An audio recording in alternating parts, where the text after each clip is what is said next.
There's nothing worth talking about, and victory is still some time away. Isn't there anything worthy to talk about?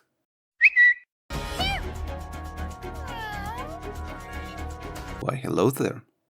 The newest crossover from Arknights has come out in CN. For those who don't know, no, it's not the crossover with Capcom, but rather a crossover with the web manhwa Legend of Luo Xiaohei. This gives us another interesting short story to look for, and something for me to do this week. Look, life has been taking my time this month, and it's going to be like this for a while. So let me get the easy route for once. As you might have read on the title, this will be a list of crossovers I hope will eventually happen with Hypergrease Golden Eggs Goose. So, without further delay, and in no particular order, but lots of copium, these are the crossovers I hope we get in Arknights. I won't be touching the most popular names going around, due to the aforementioned Capcom crossover yet to be announced. Namely Resident Evil, Monster Hunter, and Devil May Cry. However, there is another game of theirs I would really love to see adapted into the world of Terra. After all, such a green place could use some sunshine.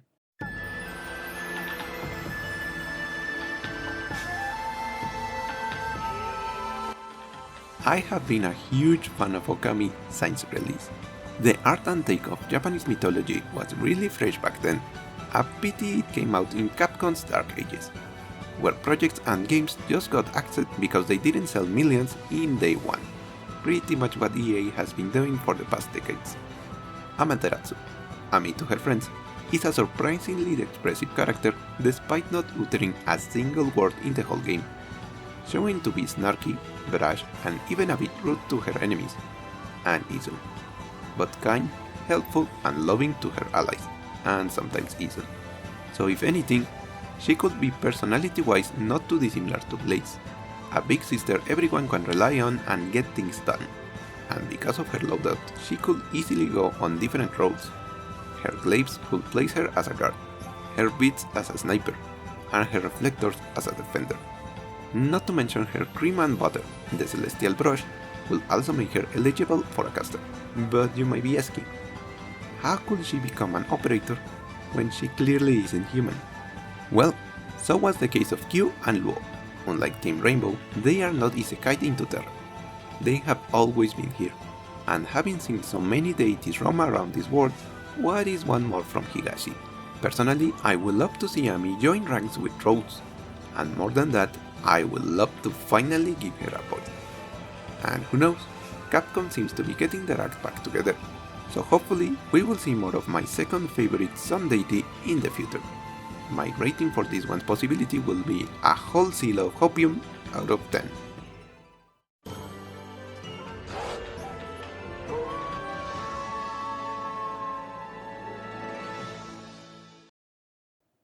Following the previous idea, I firmly believe one of the best qualities a cross characters can bring to the table is a contrast to the setting already established.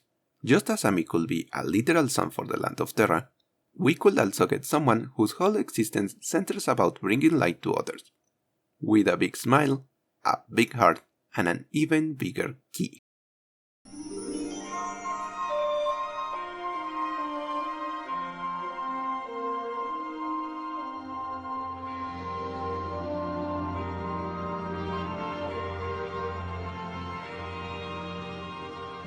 Not gonna lie, this one will be easy to explain. In-game, that is. As one of Sora's main abilities is to travel through different worlds, so him being in Terra will be easy to write. Granted, his current state as of the end of KH3 will make things a bit difficult, but I don't think it will be impossible. Not to mention, Nomura could finally use that original sketch for Sora in this setting.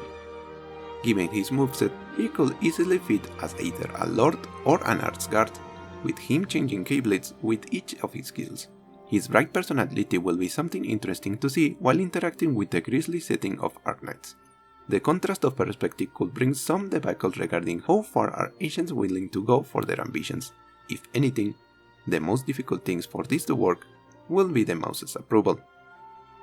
They didn't allow Sora to join Dissidia, only because it meant having their properties used in a violent setting, so Terra's urban fantasy might not be their cup of tea. But then again, the mouse seems to be desperate to be in China's good graces once more, so this could be a possible way. Just saying. I will qualify the possibilities of this one a monopolistic mouse out of 10.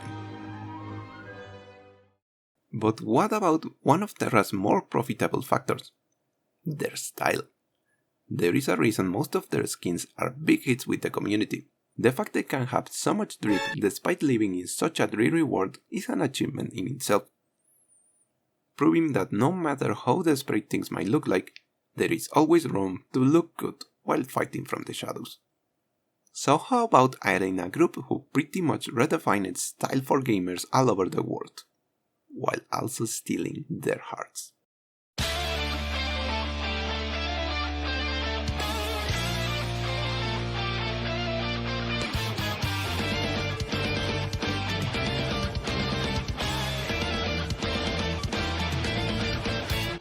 Persona 5's Phantom Thieves are perhaps one of the more iconic characters in modern media, with personalities and characteristics that ooze style in everything they do, and which I believe could easily translate into the worlds of Arknights.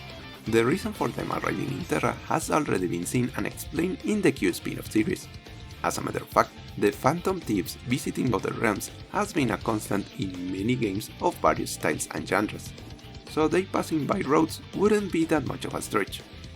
Regarding their gameplay, each character has their dedicated fighting style, which could easily translate as operators.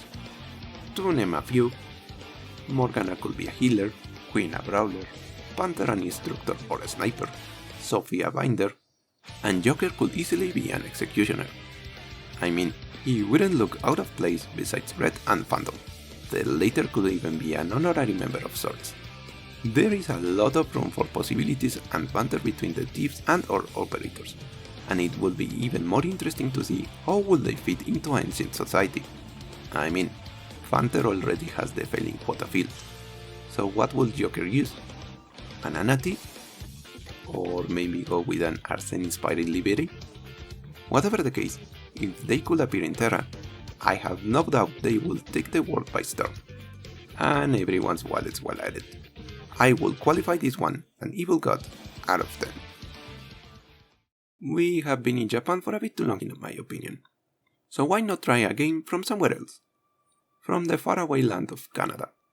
A game which, much like Arknights itself, no one expected much from. In fact, many believed it wouldn't reach the 3 years mark. Yet with almost 10 years going strong, I would love to see the survivors from the Sariman 10-0 make a scene in Terra.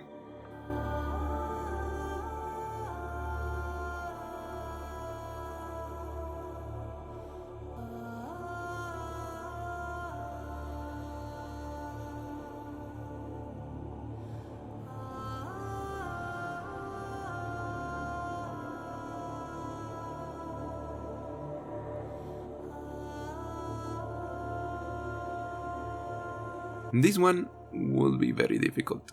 Not to explain. The recently added concept of eternalism pretty much solves the reason how a Warframe could end up in Terra, and their whole ordeal is the travel between worlds. So one malfunction sending Mateno to a whole different universe couldn't be that difficult to explain. It could be similar to Rainbow Six, where one of the antagonist experiments sends everyone here. Now, the difficult part will be choosing the representative. Warframe is one of those games with many playable characters available to choose from. As a matter of fact, they just released Warframe number 50, Styanax. The normal answer will be any of the usual subjects, the famous 5. Loki, Rhino, Bolt, Mag, and of course, the poster boy Excalibur. Any of them could easily fill the quota of characters, yet there is a problem.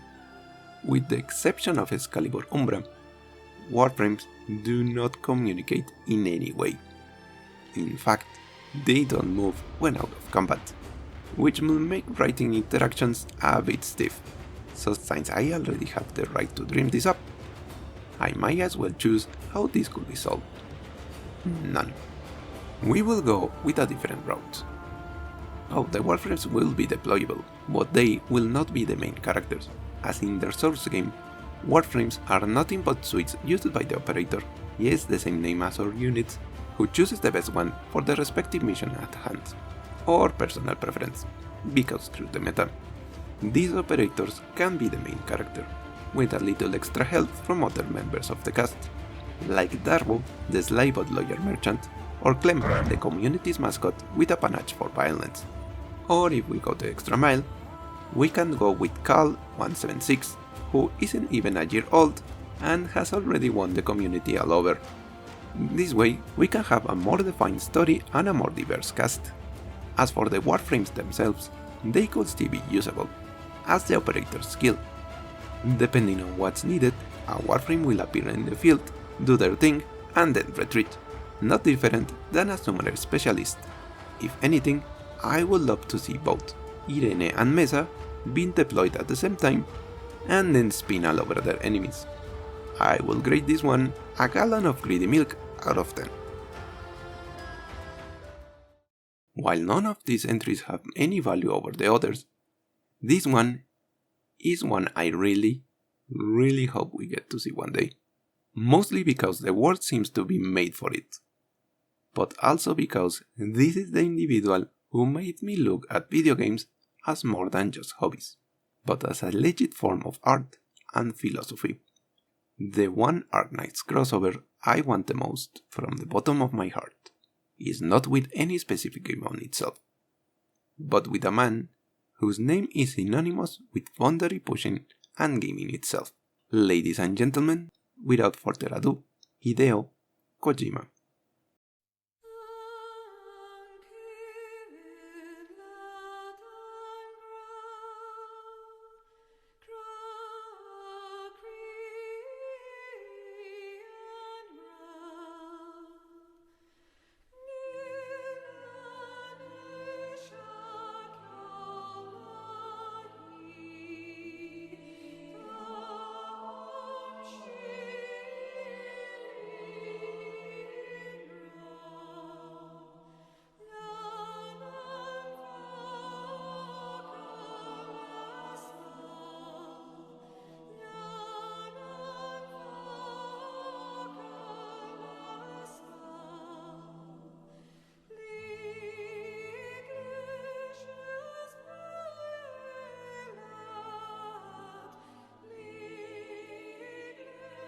To choose one of his games will be an experiment in futility.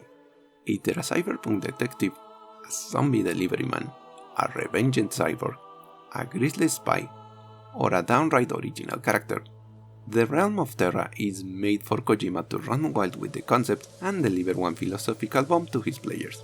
Heck, many of the stylistic choices in Arknights are clearly inspired in Kojima's works, so it would be only fair for him to receive some recognition for it. If I'm allowed to dream, this is the one crossover I want to be real.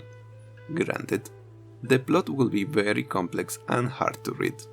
I mean, if he gets a hand on Calcit, we might beat Lord of the Rings in a single event. But in the end, there is one constant in most of his narratives.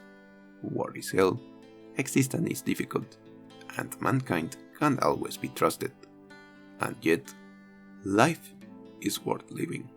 And that is the one message I believe perfectly resonates with Arknights. Or so I say. I qualified this one a blue star out of 10. Might not stay a dream, and what day we can enjoy this collaboration in the near future. But those are my choices. Which are yours? Let's say in the commentaries what other possibilities we can dream for, while the probabilities are low. There is nothing wrong to wish a little. For now, this has been Dr. Blob, thanking you all for your time, hoping you had fun listening to my rants, and humbly asking for you to like, share and subscribe, for this dream to reach more and more people. And until next time, stay healthy everyone.